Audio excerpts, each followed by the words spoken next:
Bien, on va souhaiter la bienvenue à ceux qui se joignent avec nous pour entendre cette partie qui est une partie importante, comme l'Église du début écoutait les enseignements des apôtres.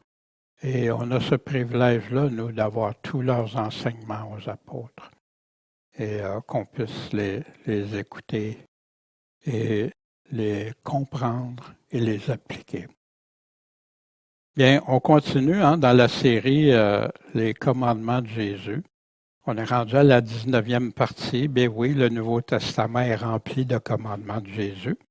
Et on examine particulièrement la première lettre de Paul aux Corinthiens. On va compléter le chapitre 14 à 16, donc la fin de la lettre ce matin. Mais avant d'aller plus loin, je vais demander à Michel, comme à son habitude, de nous lire cette belle et bonne habitude de nous lire un psaume, le psaume 119, la partie 145 à 152. Je crie de tout mon cœur, réponds-moi, Éternel, et je garderai tes statuts. Je crie à toi, sauve-moi, et j'observerai tes témoignages.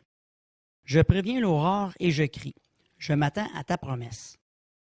Mes yeux préviennent les veilles de la nuit pour méditer ta parole. Écoute ma voix selon ta bonté, Éternel. Fais-moi revivre selon ton ordonnance. Ceux qui ont de mauvais desseins s'approchent, ils se tiennent loin de ta loi. Tu es proche, ô Éternel, et tous tes commandements sont la vérité. Dès longtemps, je sais par tes témoignages que tu les as établis pour toujours. Bien, merci beaucoup, Michel. Et voilà de tout son cœur que David crie. Puis, sauve-moi, puis j'observerai tes témoignages. C'est le cri de tout enfant de Dieu qui devient. Puis je m'attends à ta promesse. À quelle promesse on s'attend du Seigneur? Bien, ce matin, nous allons revoir très brièvement la 18e partie comme on fait, ce qu'on a examiné. Comment Paul appliquait les commandements de Jésus. Paul va leur expliquer comment vivre l'amour du prochain. On a vu ça spécialement dans le chapitre 13, mais tout autour, avant, après, puis il revient sur ça tout au long, même à la fin de la lettre. Paul enseigne aux Corinthiens comment vivre l'Évangile en délaissant tous les mauvais comportements qui sont encore présents dans cette assemblée-là. Mais certains d'entre eux croyaient être des chrétiens, tout en vivant contrairement à l'Évangile de Jésus-Christ que Paul leur avait prêché. Ils croyaient avoir la vie éternelle et faire partie de l'Église, alors qu'ils n'étaient même pas soumis à Jésus-Christ. Et Jésus a laissé tellement d'avertissements pour ceux qui ne lui seraient pas soumis.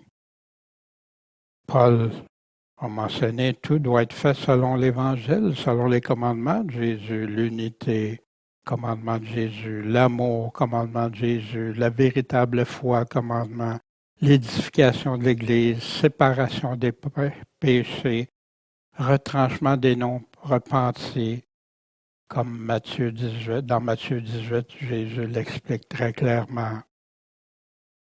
Être humble et ainsi de suite. L'orgueil puis l'immaturité spirituelle prenaient une grande place au sein de l'Église. Il était superficiel. Puis ça, c'était au détriment de ceux et celles qui voulaient suivre le Seigneur fidèlement dans l'Église de Corinthe. Pour ça, Paul se sentait comme, on le voit à travers sa lettre, comme déchiré d'un bord et de l'autre. Mais en enseignant, en leur enseignant, répondant à leurs questions et tout ça, Paul rétablissait les faits. Puis, comme avec le Seigneur qui nous dit, il est comme un père pour nous, puis il veut nous corriger. Il veut qu'on en vienne à la repentance quand on ne marche pas droitement. Puis aujourd'hui, cette lettre est une grande pertinence pour les églises modernes, qui est souvent tournée vers le soi, le moi, l'orgueil, l'humilité qui est disparue, la révérence à Dieu, la crainte de Dieu disparue. Puis tout pour édifier le corps de Jésus-Christ, sa doctrine, son amour, la foi en lui, de progrès en progrès. Tous n'étaient pas rendus au même niveau, mais Paul visait à ce qu'ils en deviennent tous au même niveau. Mais ceux qui voulaient pécher ou enseigner des fausses choses, mais ne devaient plus être parmi eux. Avec la lettre que Paul leur a écrite, normalement, quelqu'un qui lit la lettre de Paul, c'est lui l'apôtre de Jésus-Christ qui nous enseigne, devrait se repentir s'il a mal agi, s'y conformer ou se réajuster. On avait vu l'amour. Paul nous énumère qu'est-ce que c'est l'amour. As-tu la patience, la persévérance? Es-tu plein de bonté ou de méchanceté, malice? Fais-tu des choses par envie parce que de la jalousie? Te vantes-tu? Moi, je suis meilleur que les autres. Hein? Moi, je suis supérieur, j'ai tel don, telle affaire, telle chose. T'enfles-tu par orgueil? Te penses-tu supérieur par orgueil? Le fais-tu par ton intérêt personnel quand tu fais quelque chose malhonnêtement? L'amour n'a pas de malhonnêteté en elle. Et tu es gris, frustré, en colère. Penses-tu à faire le mal, à te venger? Te réjouis-tu de l'injustice ou si tu te réjouis de la vérité? Es-tu prêt à tout supporter par amour? Crois-tu tout ce qui est selon le Seigneur? Parce qu'il n'est pas en train de nous dire qu'on croit tout comme naïf, parce qu'il nous met en garde de ne pas être naïf, mais de croire tout.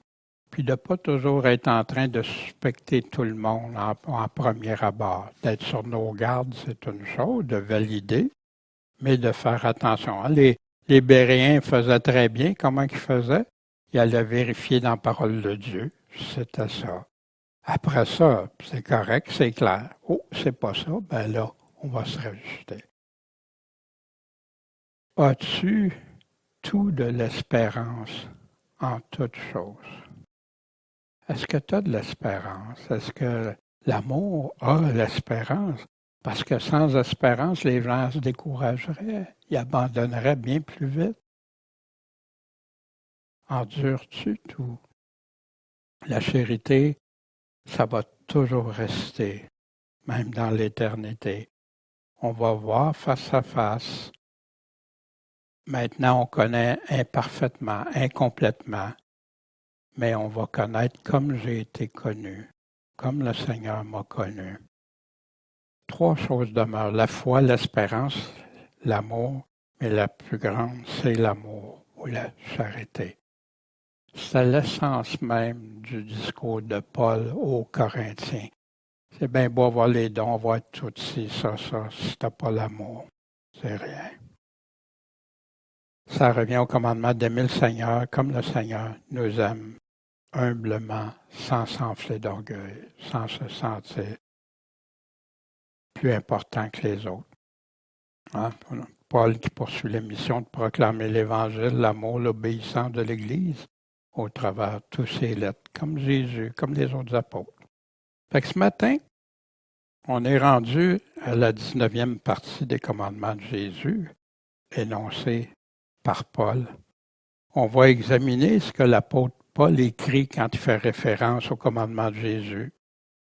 Puis, dans cette lettre aux Corinthiens, qu'on se souvient que c'est une église très corrompue, pas qui est très corrompue, il y a de la corruption dans l'église. Paul est en train de résoudre par sa lettre, essayer de les ramener ceux qui marchent dans la corruption. Mais c'est une ville où il arrive toutes sortes de peuples, de nations avec des cultures différentes, d'idolâtrie, de toutes sortes de choses des temples païens avec toutes sortes de pensées, de débauche même. Fait que Paul va répondre avec cette lettre aux questions que l'Église avait posées à Paul. Mais il lui répond comment? Avec les commandements de Jésus, selon l'Évangile de Jésus-Christ, l'Évangile que Paul leur avait prêché. Puis comme David, Seigneur, écoute ma voix selon ta bonté, fais-moi revivre selon ton ordonnance. Ça nous arrive-tu de se sentir qu'on a besoin de revivre comme Jésus? On se souvient de nos jours de repentir, de conversion, comment Dieu, c'était extraordinaire, la paix, le poids qui s'évale. Puis pourquoi on se sent si lourd des fois? Pourquoi on a tant de choses? Alors, revenons-y. Eric nous partageait ça. Revenez à l'amour, le premier amour, ton premier amour. Dieu de tout ton cœur, ton âme. Puis, ceux qui ont des mauvais desseins s'approchent. Ils se tiennent loin de ta loi. Puis c'est en plein ce qui arrivait avec certains des Corinthiens. Ils se tenaient loin de la loi de l'Évangile. Ils prenaient plutôt la loi des autres, la loi de ce que d'autres pensaient ou avaient amené. Tu es proche, ô Éternel, et tous tes commandements sont quoi? La vérité. Et comme Paul dit, l'observation de tes commandements est tout. Puis, tu les as établis pour combien de temps, tes commandements? Pour toujours.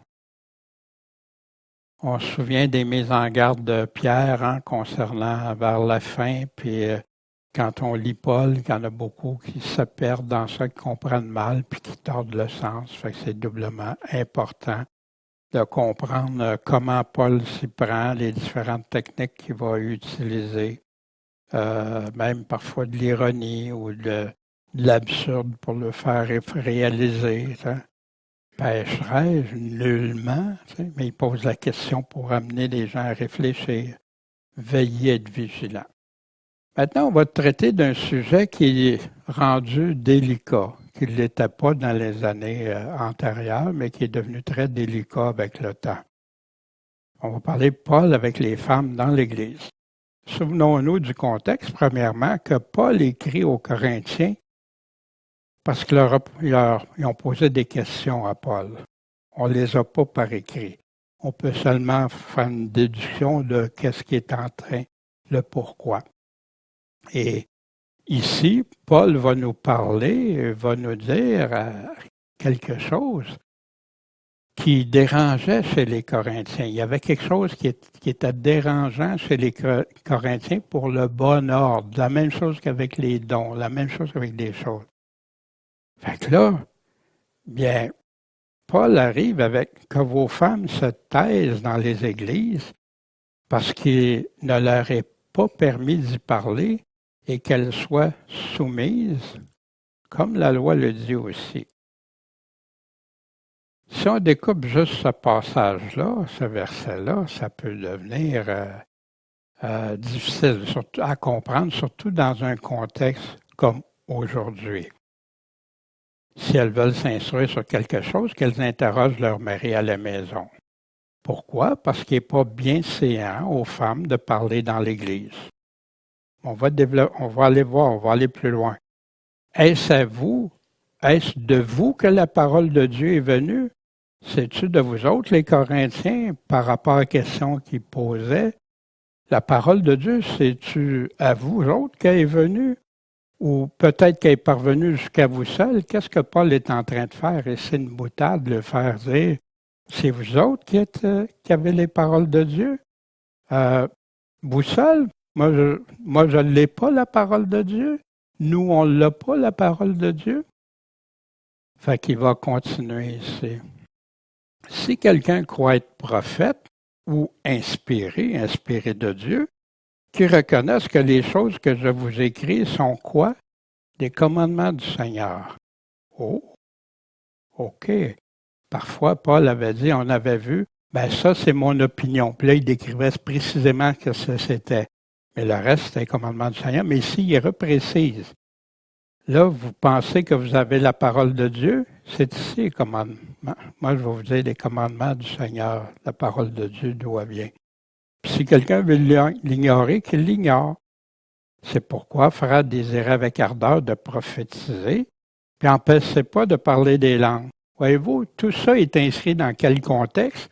Dans le contexte, il y avait du désordre, avec le parler en langue, avec les dons, puis avec, ici, il parlait des femmes dans l'Église. Puis là, il revient, il reconclut, ben oui, désirait avec ardeur de prophétiser. Empêchez pas de parler des langues. S'il y a quelqu'un qui parle d'une autre langue que vous, mais qu'il y ait quelqu'un, il nous dit aussi qu'il faut qu'il y ait quelqu'un pour l'interpréter. Que toute chose se fasse comment? Avec bienséance et avec ordre. Fait que Paul, quand il est en train d'écrire ça, de répondre à leur question, c'est dans quel but? Que dans l'Église, tout se fasse avec bienséance et avec ordre.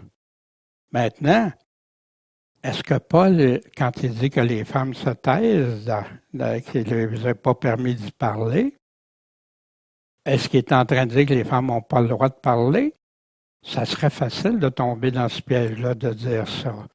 Mais Paul se contredirait parce qu'il disait juste un peu avant, au chapitre 11, toute femme qui prie ou qui prophétise, mais où ils font ça dans l'Église, voyez-vous? Un commandement n'annule pas un autre, se complète, et c'est sur ça qu'on va découvrir l'ensemble. Mais est-ce que c'était juste aux femmes de se taire dans un contexte de désordre? Ben non, s'il n'y a pas d'interprète, celui qui parle une langue se taise dans l'Église.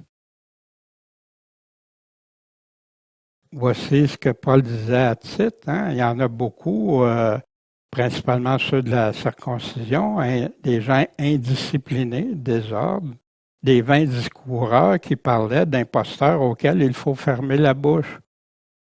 C'est pas aux femmes, c'est à des hommes même. Fait que, voyez-vous, le piège des fois que les gens ont interprété un bout de verset, puis dire ça. On va regarder ce que Paul veut dire.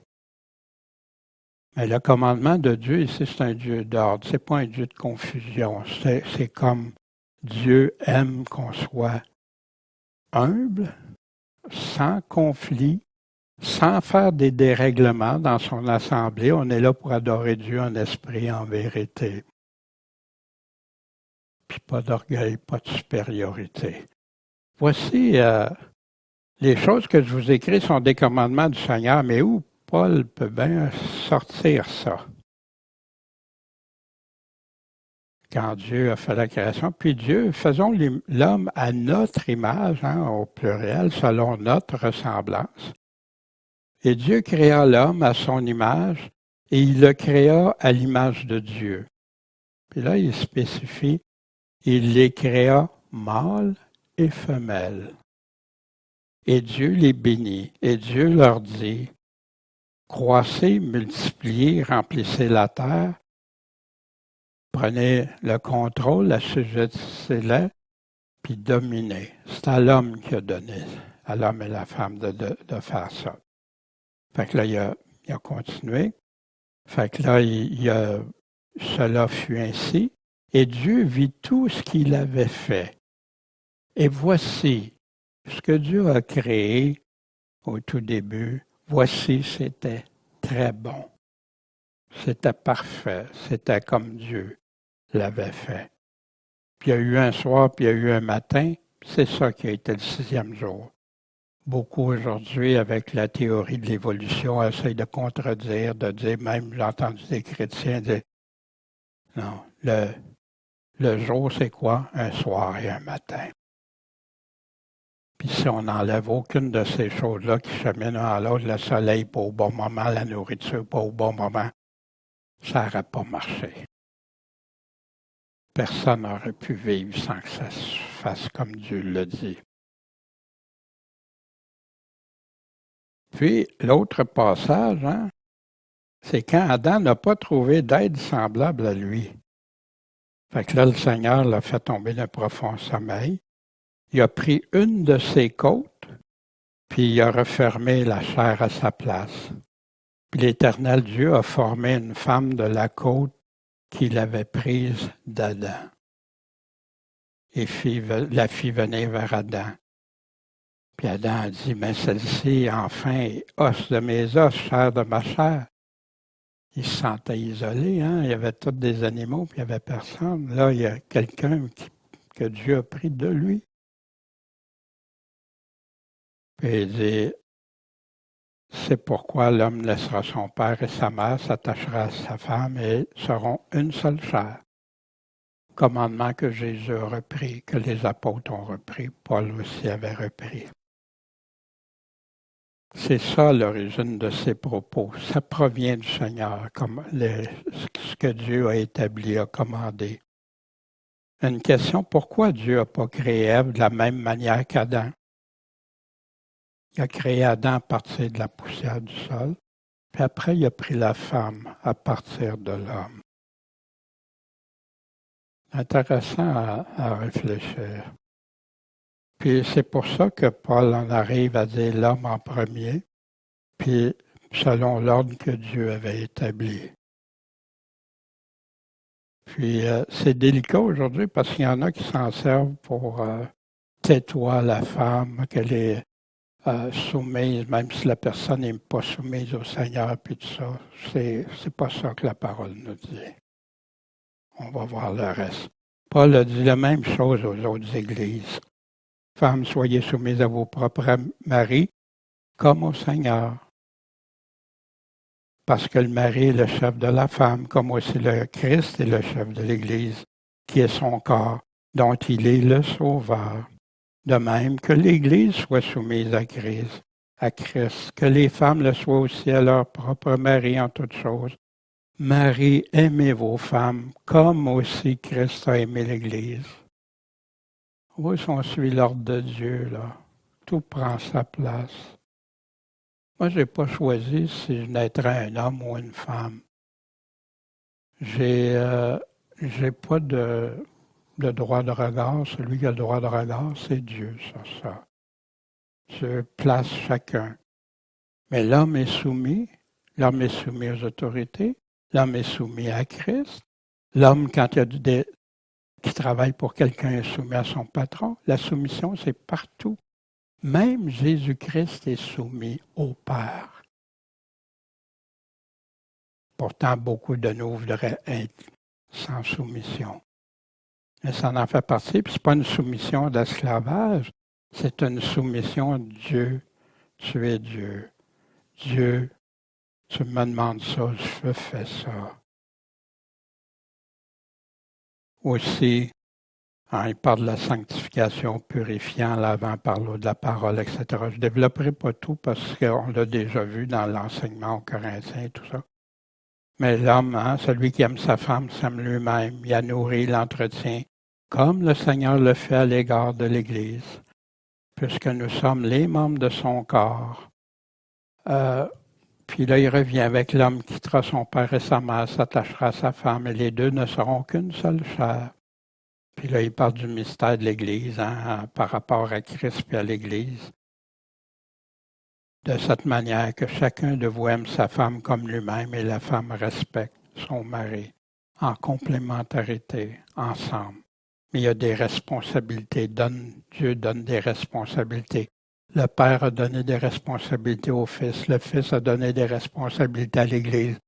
Les hommes se soumettent à l'Église de Christ, pas n'importe quoi, à l'Église de Christ, soumis à Christ, et ainsi de suite. La femme, les enfants, c'est l'ordre que Dieu a établi, mais ce n'est pas populaire d'en parler de nos jours.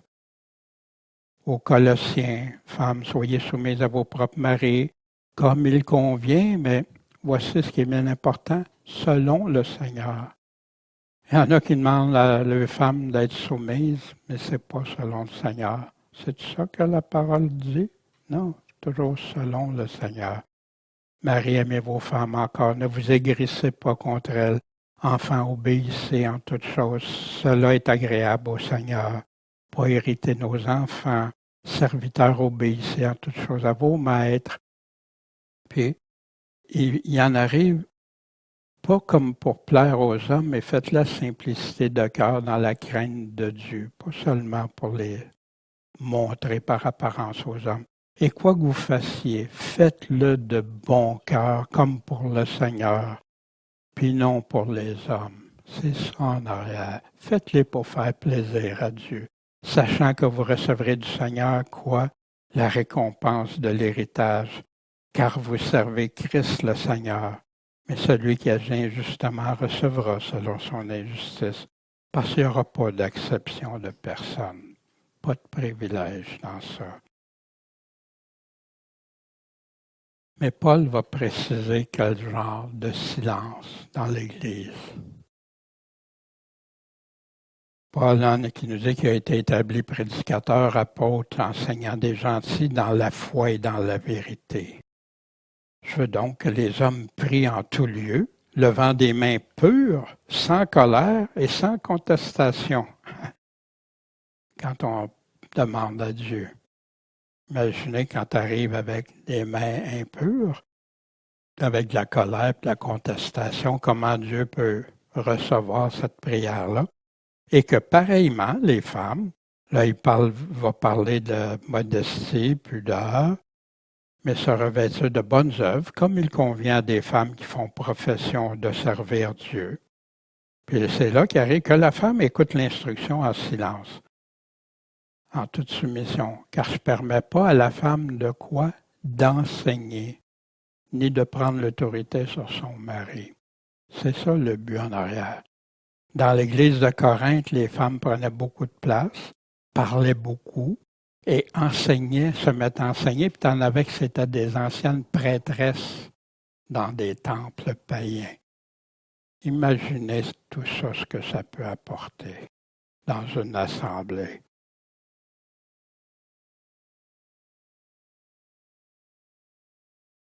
Car Adam a été formé le premier, puis Ève ensuite. C'est pas Adam qui a été séduit, c'est la femme qui a été séduite qui est tombée dans la transgression. Mais Adam l'a suivi. Lui, il n'a pas été séduit par le malin, c'est Ève, mais Ève a entraîné son mari, puis son mari a acquiescé à ça. Toutefois, elle sera sauvée en devenant mère. Encore là, un passage souvent mal compris. Est-ce que Paul est en train de dire que pour être sauvé, une femme doit devenir mère? Mais non, parce que dans la lettre aux Corinthiens, il expliquait que tu peux rester célibataire ou marié et tout ça. Fait que ça n'a rien à voir avec le salut. Mais voici, si elle persévère avec modestie dans la foi, dans la charité, puis dans la sainteté. Comment ça qu'il demande ça aux femmes? Mais c'est la même chose qu'il a demandé aux femmes et aux hommes. Tout l'évangile de Jésus-Christ, persévérer à être humble dans la foi, la charité. C'est tous des commandements du Seigneur pour tout le monde, que ce soit homme ou femme. Mais il y a des directives spécifiques à chacun. Puis Dieu a choisi que la femme n'enseigne pas dans l'Église. Fait que moi, je peux-tu changer ça? J'arrête. Tu sais, quand j'étais jeune chrétien, hey, mes filles, hey, d'un coup, il y en a une qui deviendrait pasteur. Ou, hey, après ça, non. Dieu a choisi ça. Moi, je pense, j'ai une meilleure pensée que Dieu. Non, Dieu le sait. Il nous dit à chacun. Puis beaucoup de femmes qui ont obéi au Seigneur vont être bénies bien au-delà de souvent leurs maris qui n'auront pas été de fidèles, qui n'ont pas aimé leur épouse comme Christ a aimé l'Église, puis abusé de leur statut. Tout comme des chefs, comme des responsables, des pasteurs, plein de personnes qui auront à répondre de leurs gestes, leurs commentaires, leur attitude. Pierre aussi, il nous donne une précision. Voici, c'est intéressant. Soyez de même soumis à vos maris. Fait que Pierre dit comme Paul, mais voici ce qu'il précise, afin que s'il y en a qui n'obéissent pas à la parole, bien qu'ils soient gagnés sans la parole par la conduite de leurs femmes, lorsqu'ils verront votre conduite chaste et respectueuse. C'est ça. Et ça, c'est une autre chose. Comme Paul il dit, que sais-tu, femme? C'est ça. Ça n'amènera pas ton mari au Seigneur, ou à l'homme. Que sais-tu, homme, si ça n'amènera pas ton mari au Seigneur? L'homme caché dans le cœur, l'incorruptibilité d'un esprit doux et paisible et d'un grand prix devant Dieu. Puis là, il parle des saintes femmes qui espèrent en Dieu, hein, comme Sarah, puis tout ça. C'est d'elles que vous êtes les filles, en faisant le bien, ne vous laissant troubler par aucune crainte. Marie, de même, conduisez-vous avec sagesse envers vos femmes, comme envers un être plus faible. Fait qu'il y en a qui prennent ça, de la rivalité. Pas du tout. J'ai des forces, j'ai des faiblesses. Ma femme a des forces, a des faiblesses. Mais il y a des places où Dieu m'a donné quelque chose pour être plus ferme dans certaines choses. En lui rendant honneur, puisqu'elles hériteront avec vous de la grâce de la vie. Tu te penses-tu supérieur? Il y a des femmes même qui vont y aller, avoir la grâce de la vie, puis il y a des hommes qui ne l'auront même pas. Mais la femme va s'être soumise pour le faire pour le Seigneur, avec le Seigneur, comprenant que c'est Dieu, puis Dieu voit tout ça. Comme quand un chrétien est soumis aux autorités, puis des autorités sont méchantes des fois envers elles. Puis il rajoute quelque chose de bien important, afin que vos prières ne soient pas entravées. Des fois, il y a des couples, ça va pas bien. Fait qu'un est d'un bord, l'autre de l'autre. Puis là, ils prient chacun le Seigneur, mais indépendamment, en rivalité un contre l'autre. Le Seigneur est à l'écoute. Ben non. Fait que si je résume tout ça, Dieu a donné un ordre. Dieu nous donne des responsabilités à chacun, puis demande à chacun de les accomplir pour le Seigneur, pour faire plaisir au Seigneur. Puis le Seigneur voit toutes choses. Paul avertit de ne pas altérer aucunement la parole de l'Évangile. L'Évangile que je vous ai annoncé, fait qu'il parle de Jésus, des commandements, puis de tout ce que Jésus nous a appris, et que vous avez reçu, dans lequel vous persévérez, puis par lequel vous êtes sauvés. Ben oui, parce que tu peux être sauvé en dehors de l'Évangile? Ben non. Si, à la condition, si vous le gardez tel que je vous l'ai annoncé. Pourquoi c'est si important? Parce qu'autrement, vous auriez cru en vain, pour rien. Ça ne vaudrait rien, votre foi. Or, je vous ai enseigné, fait l'Évangile enseigné, l'enseignement, avant toute chose. Ça, c'est important parce qu'il y en a qui passent par-dessus ça. Je vous ai enseigné, puis là, ils vont prendre juste la résurrection. Mais avant toute chose, c'est la base, c'est le fondement. C'est majeur dans l'Évangile. Que Christ est mort pour nos péchés selon les Écritures, qui a été enseveli, qui a ressuscité le troisième jour selon les Écritures, selon les prophéties, qui a été vu de Pierre, Céphas, ensuite, puis des 12, ensuite, en une seule fois, avec plus de 500 frères, dont la plupart sont encore vivants. Fait que donc, ils pouvaient dire oui, Paul a raison, ou non, Paul a tort. T'écris pas ça si tu penses qu'il y en a qui vont venir te dire le contraire après. Et donc, quelques-uns sont morts. Ensuite, il s'est fait voir à Jacques, puis à tous les apôtres. Puis après tout, il m'est apparu à moi aussi, comme un avorton, parce que je suis le moindre des apôtres. Moi qui ne suis pas digne d'être appelé apôtre, parce que j'ai persécuté l'Église de Dieu. Mais c'est par la grâce de Dieu que je suis ce que je suis. Et sa grâce envers moi n'a pas été vaine. La grâce qu'il m'a accordée a produit, a permis. Au contraire, j'ai œuvré, j'ai travaillé beaucoup plus que tous. Mais, non pas moi pourtant, mais la grâce de Dieu qui est avec moi. Paul a été l'apôtre qui a été partout, qui a travaillé sans relâche, d'une façon dédiée totale. Sa vie était mise à risque. Combien de fois? Fait que la grâce de Dieu qui est avec moi. Parce que sans lui, on ne peut rien faire. Jésus nous l'a dit, on ne peut pas porter de bons fruits. Paul ici a porté de bons fruits parce qu'il a fait ce que Dieu lui demandait.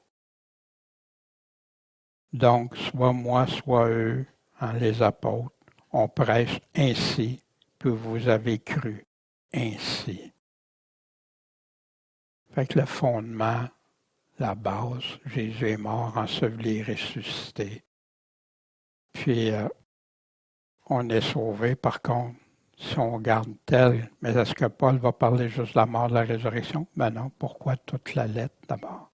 Pourquoi tout l'Évangile? Ça aurait, comme Paul dit, j'ai prêché tout le conseil de Dieu partout. Les commandements relient la seule origine de la vérité, le seul évangile basé sur la mort, la résurrection de Jésus qui a été prouvé, qui fait partie intégrante de l'évangile inchangeable. Voici, puis il continue. Si on prêche que Christ est ressuscité des morts, comment quelques-uns parmi vous autres dans l'Église disent qu'il n'y a pas de résurrection des morts? S'il n'y a pas de résurrection des morts, ben Christ n'est pas ressuscité. Voyez-vous, Paul, son enseignement, puis là, il va développer. Donc, il montre. Et si Christ n'est pas ressuscité, ben notre prédication est donc vaine, elle ne vaut rien. Et votre foi aussi, voyez-vous. Notre prédication n'est pas bonne, mais votre foi, ça veut dire qu'elle n'est pas bonne. Elle ne vaut rien. Il se trouve même qu'on est des faux témoins de Dieu, si ce n'est pas vrai. Parce qu'on a rendu ce témoignage à l'égard de Dieu qui a ressuscité Jésus. Puis s'il n'est pas, il n'est pas ressuscité, si les morts ne ressuscitent pas, parce que les morts ne ressuscitent pas, Christ non plus n'est pas ressuscité. Les deux vont ensemble. Parce que Christ, quand il est ressuscité, il a promis la vie éternelle, la résurrection à ceux qui croiraient en lui et ceux qui le suivraient. Et si Christ n'est pas ressuscité, votre foi est vaine. Et vous êtes encore dans vos péchés. Wow! Ça, vous, le crescendo, ma foi, Jésus, ça.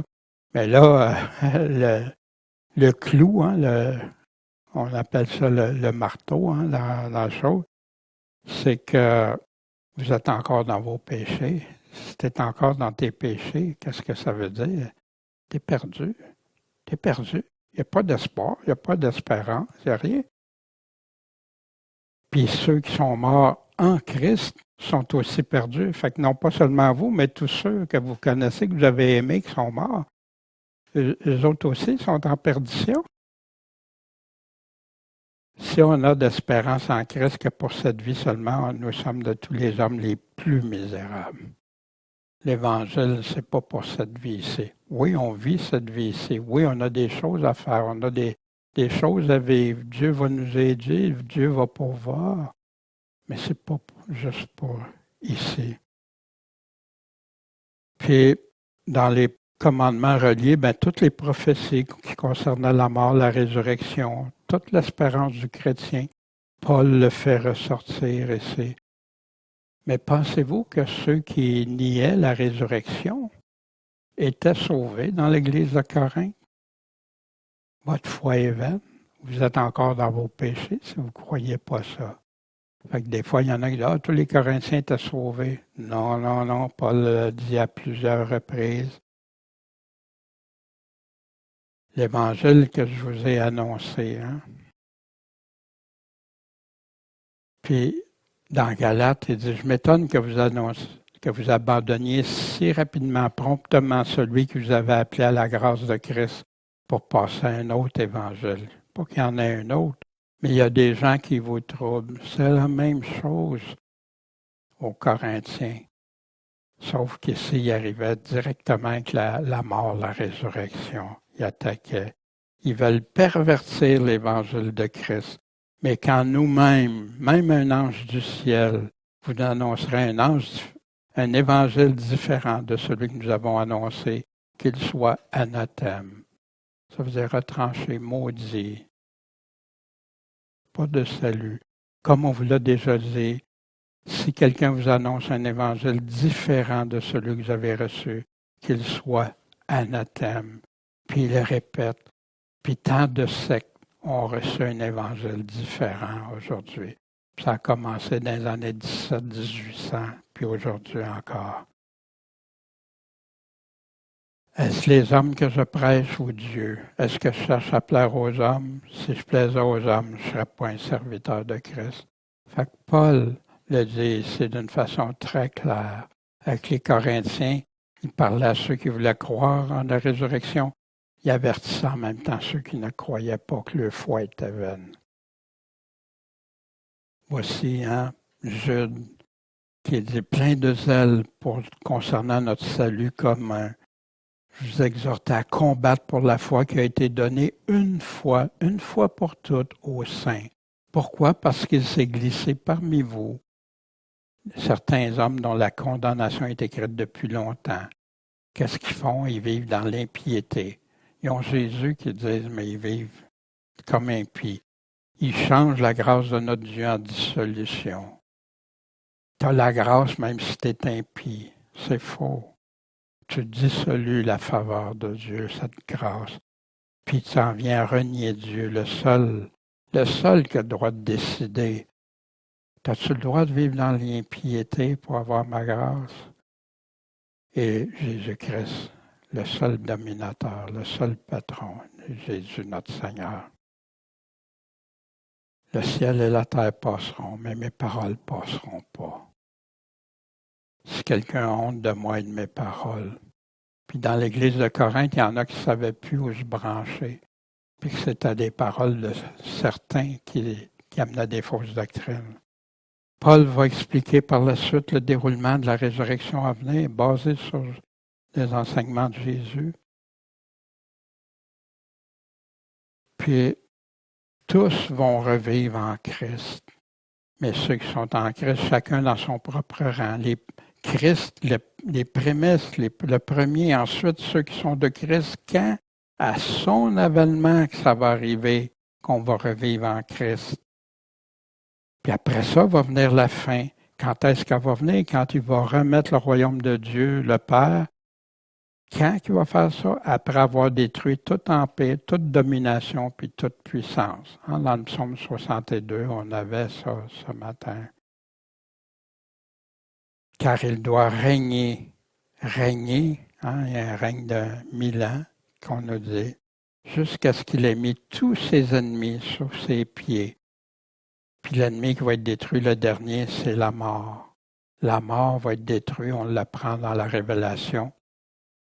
Quand il nous dit la mort et le séjour des morts vont être jetés dans les temps de feu. C'est fini, tu ne pourras plus mourir. Et c'est là que ça va être détruit. Ça, c'est à la fin du millénium. Parce que Dieu a mis toutes choses sous ses pieds.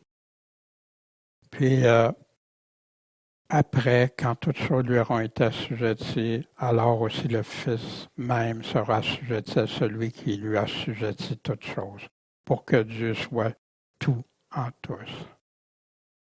Fait qu'ici, Paul développe sur la résurrection. Fait qu'il y a une chronologie ici. Il y a des choses, puis il faut faire attention. L'ennemi qui va être détruit, le dernier, c'est la mort. Les commandements reliés, les promesses et avertissements, puis la chronologie du retour de Jésus-Christ. Paul va continuer si j'ai combattu contre les bêtes à Éphèse, dans des vues humaines, quelle bête qui a combattu à Éphèse? Mais on va voir, les bêtes, ça représente ceux qui étaient contre l'Évangile ici. Quel avantage! Si les morts ne ressuscitent pas, mangeons et buvons parce que demain on va mourir. Ne vous abusez pas, trompez-vous pas, là. Les mauvaises compagnies corrompent les bonnes mœurs. Sortez de votre ivresse. Pourquoi ils sont dans l'ivresse? Parce qu'ils vivent dans les mauvaises compagnies et les mauvaises mœurs. Puis sortez de votre ivresse pour vivre justement selon la justice de Dieu et ne péchez pas. Puis c'est tellement important pour vivre justement, sortir de son ivresse, puis s'éloigner des mauvaises compagnies. Parce que quelques-uns d'entre vous sont sans la connaissance de Dieu, je le dis à votre honte. J'ai entendu si souvent tous les Corinthiens étaient sauvés. C'est ça que Paul est en train de dire ici.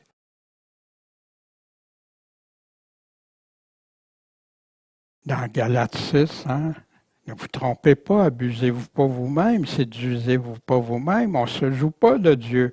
Parce que ce que l'homme va avoir semé, il va le récolter aussi, tu vas le moissonner.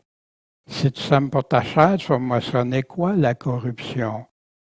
Mais celui qui sème pour l'esprit va moissonner de l'esprit la vie éternelle. Fait que c'est corruption et vie éternelle, un ou l'autre. Ne nous lassons pas de faire le bien. Pourquoi? Parce qu'on va moissonner dans la saison convenable, même si c'est difficile, même s'il y a des difficultés. Mais à la condition, si nous ne nous relâchons pas. Puis Paul ici, c'est intéressant parce qu'il se met là-dedans le nous. Mais Paul, on sait très bien qu'il ne s'est jamais relâché, qu'il a combattu le bon. Mais il s'inclut pour que les gens soient plus réceptifs souvent à recevoir. Faisons du bien à tous pendant qu'on a l'occasion, surtout à ceux qui sont de la famille de la foi. Il y a dans Romains 13, 11, Éphésiens 5, 14. Les commandements reliés, va, ne pêche plus. Combien de fois Jésus est retourné pour vivre justement, pas pécher? Coupe ta main. Seigneur, Seigneur, je ne vous connais pas. Le Seigneur va le dire. Puis quelques-uns sont sans la connaissance de Dieu. Je ne vous ai jamais connu. Si important. La séparation de ne pas se tenir avec ceux qui nous entraînent, qui nous corrompent nos mœurs, en dehors d'eux, Église, Ecclésia, en dehors d'eux, séparés. Contre les bêtes, Pierre s'en servait aussi comme exemple, ceux-ci comme des animaux sans raison, qui ne suivent que la nature, blasphèment ce qu'ils n'entendent pas, etc. Puis il parle. Puis c'est là qu'il va nous parler ici qu'il y avait, après avoir fui les souillures du monde par la connaissance du Seigneur, comme c'est arrivé à des Corinthiens là, qui étaient dans l'église de Corinthe, et sauvage Jésus-Christ, puis ils s'y engagent de nouveau et sont vaincus.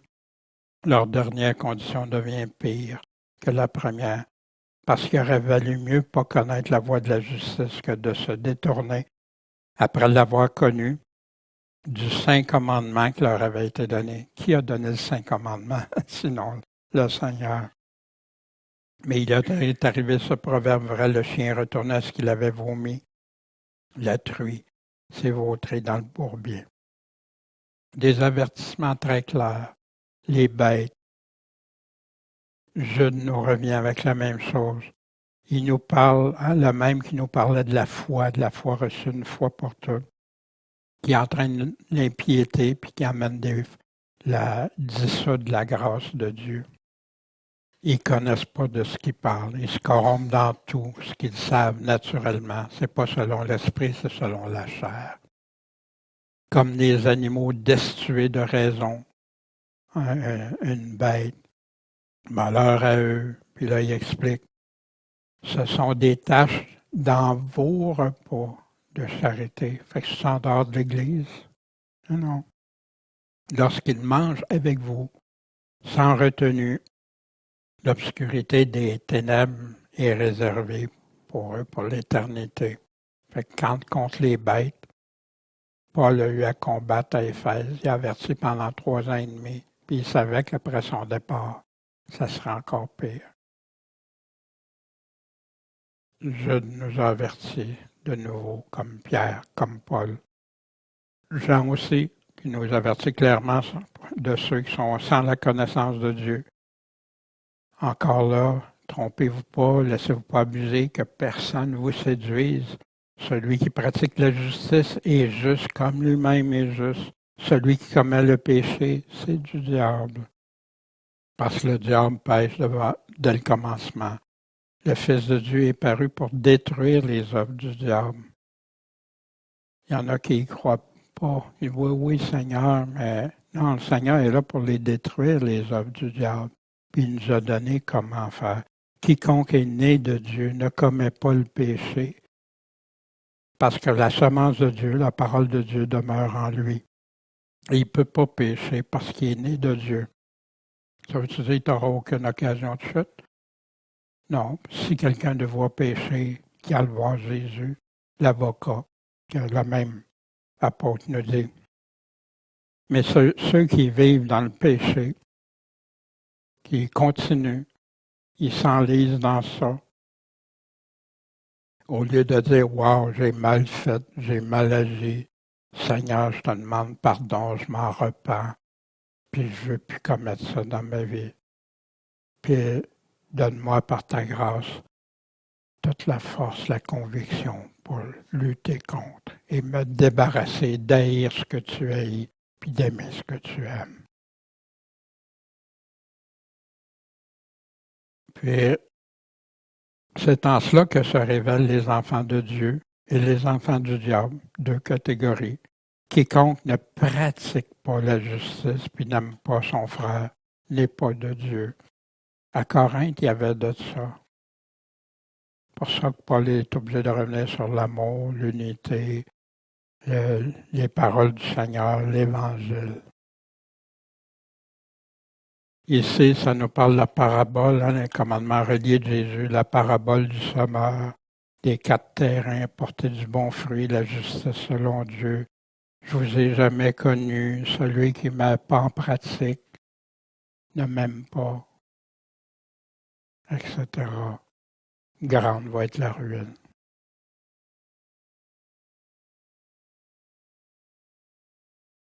Paul continue d'expliquer ce qui va se passer à l'avènement de Jésus-Christ. La chair et le sang ne peuvent pas hériter le royaume de Dieu. La corruption n'hérite pas l'incorruptibilité. Mais je vous dis un mystère, je vous l'explique le mystère, on ne mourra pas tous, mais on va tous être changés en un moment, en un clin d'œil. À la dernière trompette, très important, l'Évangile nous parle de la dernière trompette. Jésus nous en parle quand il va venir chercher les siens. Il va rassembler ses élus. C'est la dernière trompette. Si ce n'est pas la dernière, il y a un problème parce qu'il y en a d'autres après.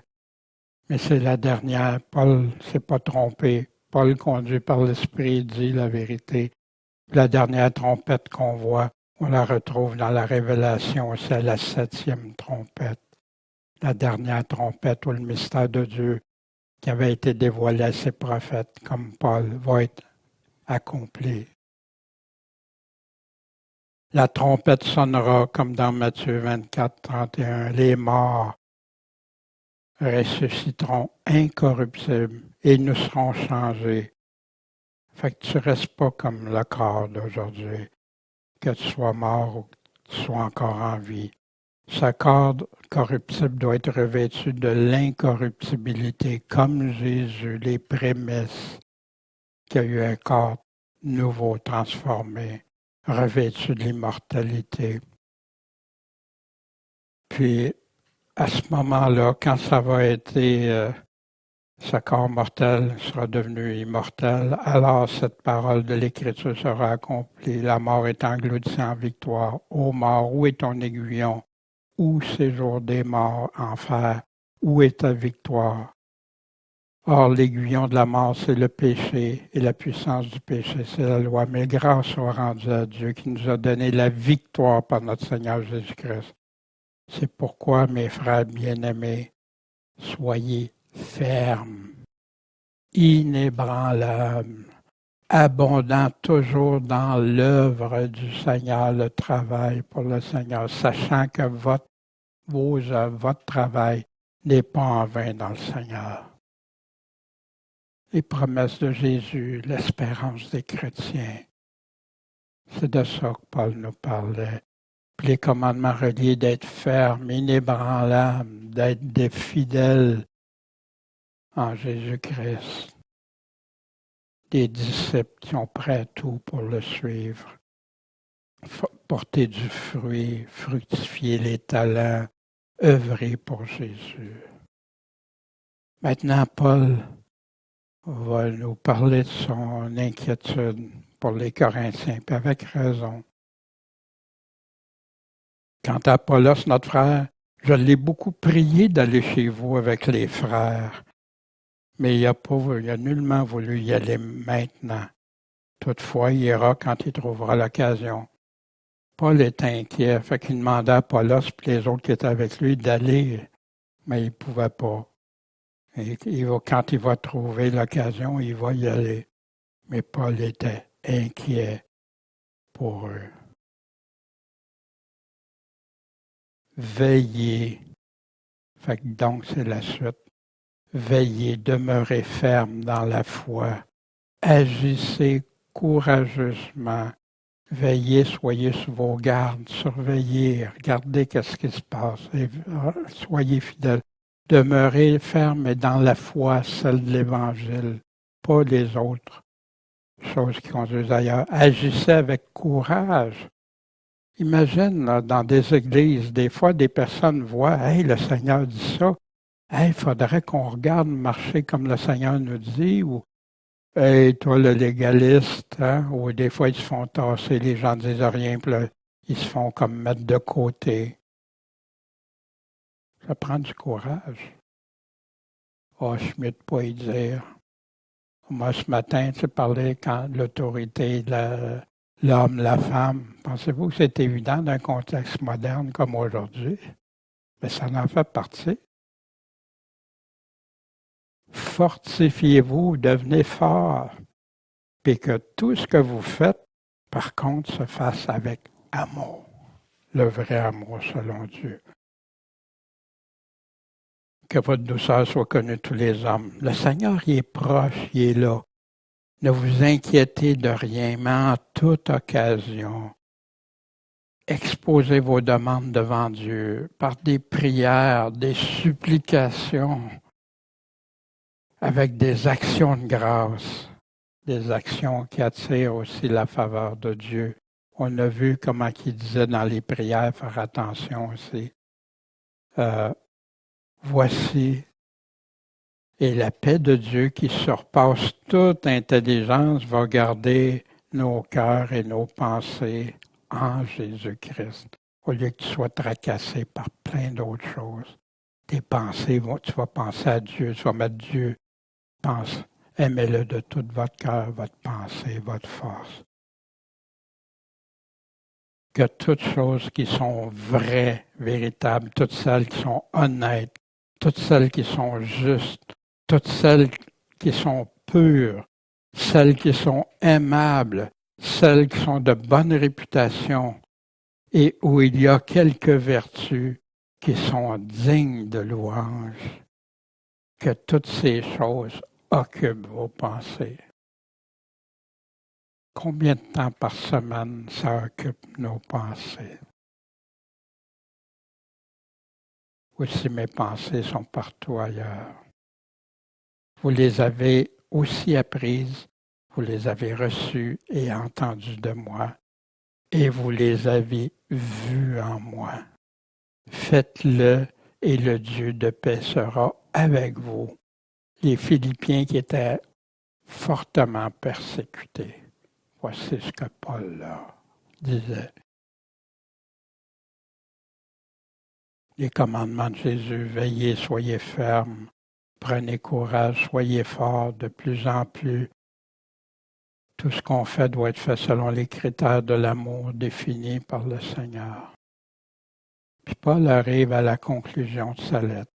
Je vous prie, frères, vous qui connaissez la famille de Stéphanas, et vous savez qu'ils sont les prémices de l'Achaïe, les premiers convertis dans l'Achaïe, qu'ils se sont dévoués au service des saints.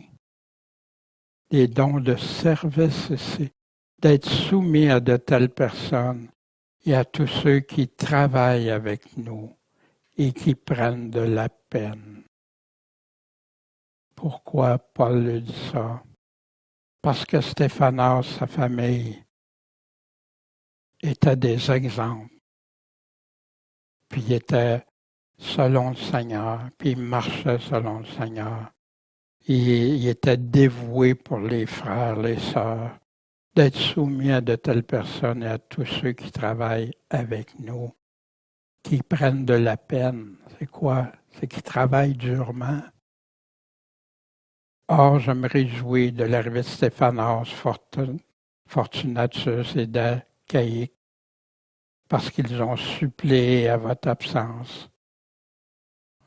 Il était dans l'Église de Corinthe, sont venus avec Paul. Ils ont restauré mon esprit et le vôtre. Donc, ayez des égards pour de telles personnes. Aujourd'hui, des fois, des personnes comme ça seraient rejetées ou mises de côté par des chrétiens.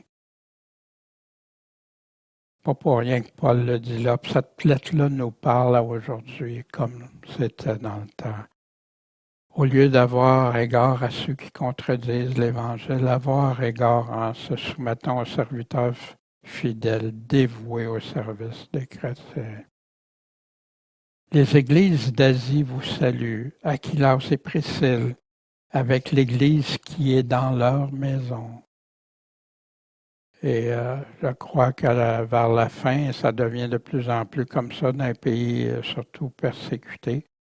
Ça va le devenir généralisé. Les églises sont dans les maisons maintenant. C'est pas des grandes assemblées souvent. Vous salue bien en notre Seigneur. Tous les frères vous saluent. Saluez-vous les uns les autres par un saint baiser, une accolade, s'embrasser. Je vous salue, moi, Paul, de ma propre main. Parce que parfois, Paul faisait écrire ces lettres. Là, il l'a rédigé lui-même. Si quelqu'un n'aime pas le Seigneur Jésus-Christ, pourquoi qu'il dit ça à une église? Si quelqu'un n'aime pas le Seigneur Jésus-Christ, qu'il soit anathème. La relation, tantôt qu'on a vu, c'est un autre évangile, soit anathème. Si tu aimes Jésus, tu vas avoir soif d'écouter ce que lui veut te dire.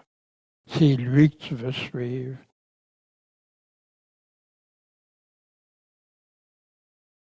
S'il n'aime pas qu'il soit anathème, Maranatha, le Seigneur revient. La grâce du Seigneur Jésus-Christ soit avec vous. Mon amour est avec vous tous en Jésus-Christ. Amen. La lettre de Paul aux Corinthiens est une lettre avec remplie d'enseignements. On ne les a pas toutes couverts mais il y en a qu'on s'est arrêté parce que c'était pertinent avec les commandements du Seigneur Jésus directement. Paul avait de l'amour pour les Corinthiens. Il voulait que l'Église qu'il a lui-même fondée au départ, c'était pas son Église, c'était l'Église de Jésus-Christ. Mais c'est lui que le Seigneur s'est servi, puis qui voyait ces brebis-là, puis qu'il y en a qui étaient en train de se faire déchirer, égarer. Mais il voulait que le troupeau se repente, ceux qui avaient besoin, que ceux qui étaient le troupeau commencent à s'égarer, qu'ils soient ramenés, puis que ceux qui étaient fidèles soient fortifiés, rendus forts pour le Seigneur. Puis au lieu que ce soit ceux qui ne sont pas corrects qui aient de l'influence sur eux, que ce soit ceux qui soient droits qui aient de l'influence sur eux.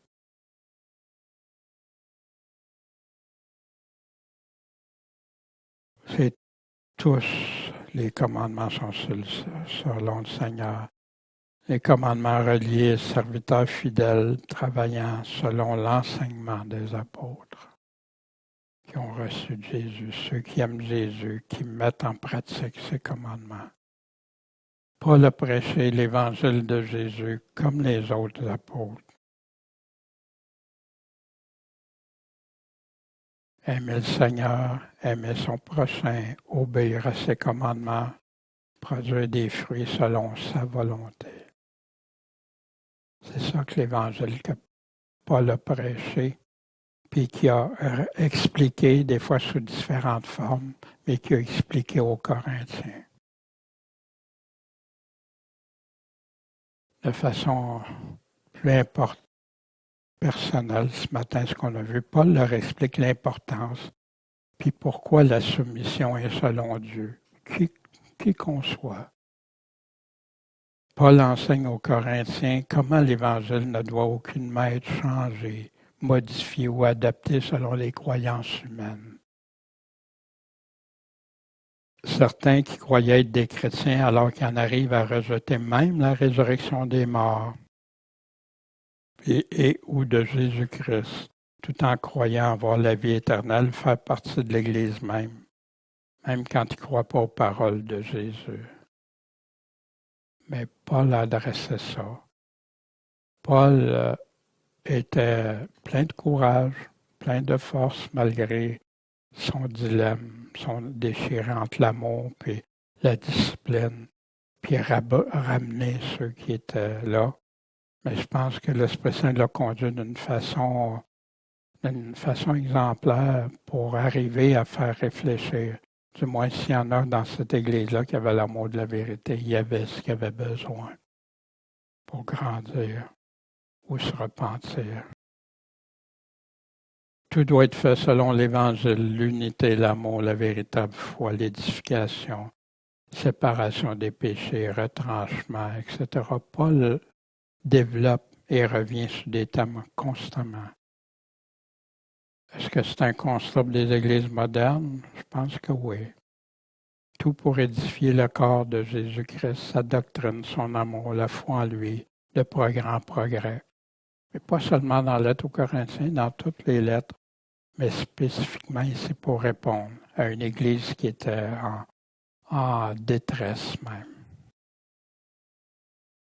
Et Paul conseille, veillez, demeurez ferme dans la foi, la vraie foi, agissez courageusement, fortifiez-vous et que tout ce que vous faites se fasse avec amour, charité. C'est ce que souhaite la grâce que je nous souhaite à tous, puis que nos pensées cette semaine soient en Jésus-Christ. Ce passage aux Philippiens est si important, surtout quand ça brasse, surtout quand il y a plein de choses qu'on voit de mal autour de nous, que des événements. Mais c'est bien plus facile d'avoir nos pensées en Jésus-Christ avant que ces circonstances-là arrivent, qu'on soit habitué à vivre comme ça que d'attendre juste des périodes de détresse ou de difficulté. C'est là qu'on peut être fort, se fortifier.